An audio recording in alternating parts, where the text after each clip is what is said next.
As you rightly said, like youngsters shouldn't go directly to trading without any knowledge.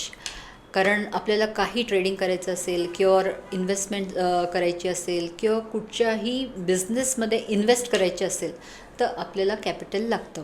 ते तर आपल्याला कळलेलं आहे. पण आजकाल यंगस्टर्सना क्विक रिच व्हायचं आहे, म्हणजे इन्स्टंट नूडल्ससारखं आपल्याला पैसे हातात पाहिजे. सकाळी ट्रेडिंग केलं का संध्याकाळपर्यंत आपल्याला पैसे पाहिजेत. तर ज्यांना खरंच वेल्थ क्रिएट करायचं असेल किंवा करायचं आहे त्यांच्यासाठी काही स्ट्रॅटेजी आहे का?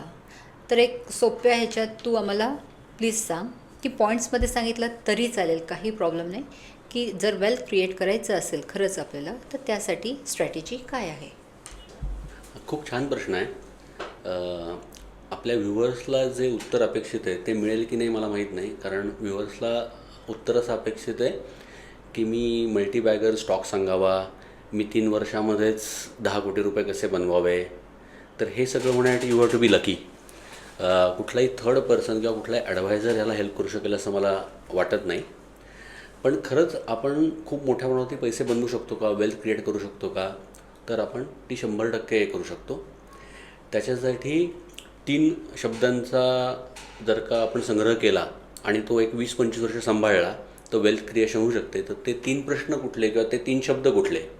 तर कन्सिस्टन्सी, पेशन्स अँड डिसिप्लिन. म्हणजे काय, तर सामान्य माणसाच्या आयुष्यात मॅरेथॉन असते आणि त्याच्यानंतर आयरमॅन असते. तर आपण एक कन्सिस्टंटली मॅरेथॉन पळत राहायला लागते. आणि मग ती मॅरेथॉन पळण्यासाठी लागणारे जे पॉईंटर्स आहेत, जसे सोनलने विचारले की काय स्ट्रॅटेजी असते, काय पॉईंटर्स होऊ शकतात, तर आपण आत्ता पॉईंटर्सबद्दल बोलूया. तर तुम्ही काय करा, तर तुम्ही खूप लवकर इन्व्हेस्टमेंट करायला सुरुवात करा. Start invest early. म्हणजे काय, तर माझा 25व्या वर्षी माझं इन्कम चालू होतं.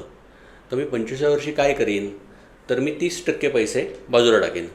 माझं इन्कम काही असेल तरी 25 ते 45 या 20 वर्षामध्ये मी 30% पैसे जर का बाजूला टाकले तर आपण खूप मोठ्या प्रमाणावरती वेल्थ क्रिएशन करू शकतो.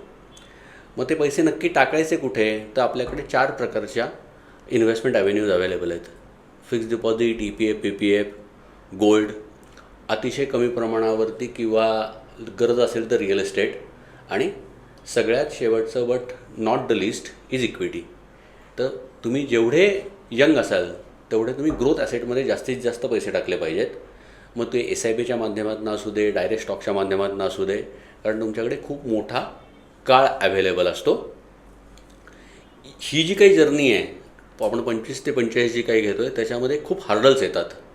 हार्डल्स म्हणजे काय, तर आत्ताचा जो काही सिनारिओ आहे, आत्ताचा सिनारिओ म्हणजे काय की एकीकडे इस्रायल-इराण वॉर चालू झालं आहे, मार्केट 10-12% करेक्ट झालं आहे आणि त्याच्यामध्ये मी माझ्या ऑब्जेक्टिव्हपासून आणि गोलपासून लांब जातो म्हणजे काय, मला असं वाटतं अरे मग मी सोन्यामध्ये गुंतवणूक करू का, माझी SIP मी चालू ठेवायची का बंद ठेवायची, मार्केट खालती आलं आहे, मार्केट परत वरती जाईल का.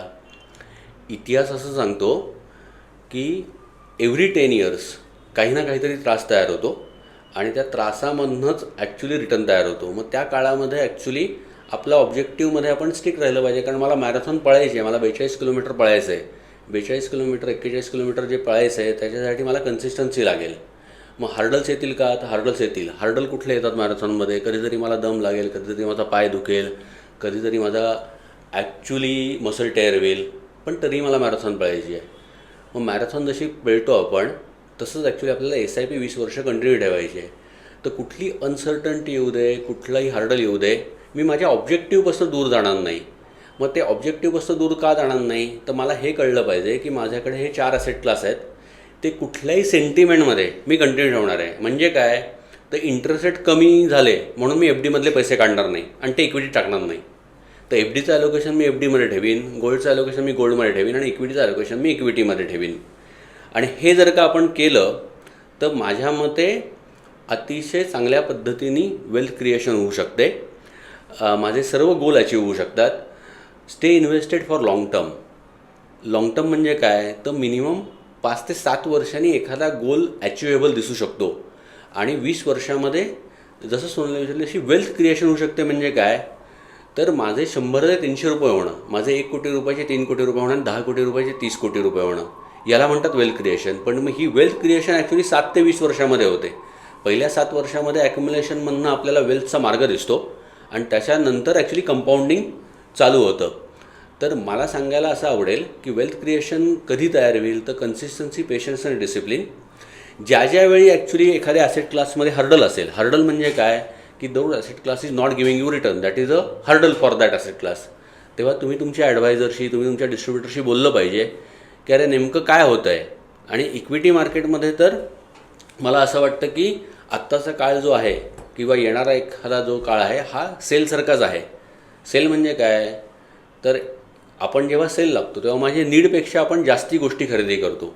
म्हणजे काय, तर 2 शर्ट जर का मला हवेत आणि व्हॅन हुसेनमध्ये जर का सेल लागला तर मी ॲक्च्युली 5 शर्ट घेतो, कारण मला 3,000चा शर्ट 1,500 रुपयात मिळतो.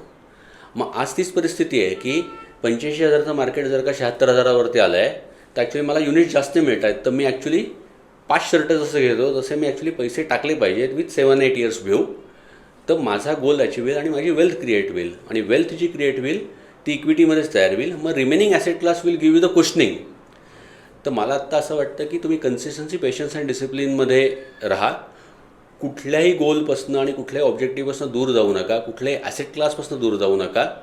जेव्हा तुम्हाला कुठलंही हँडहोल्डिंग लागेल तेव्हा तुम्ही तुमच्या ॲडवायझरशी कनेक्ट व्हा आणि ॲडवायझर तुम्हाला हँडहोल्ड करेल आणि तुमचा कॉन्फिडन्स वाढवेल आणि bad times will convert into the good times आणि त्यातनं वेल्थ क्रिएशन होईल.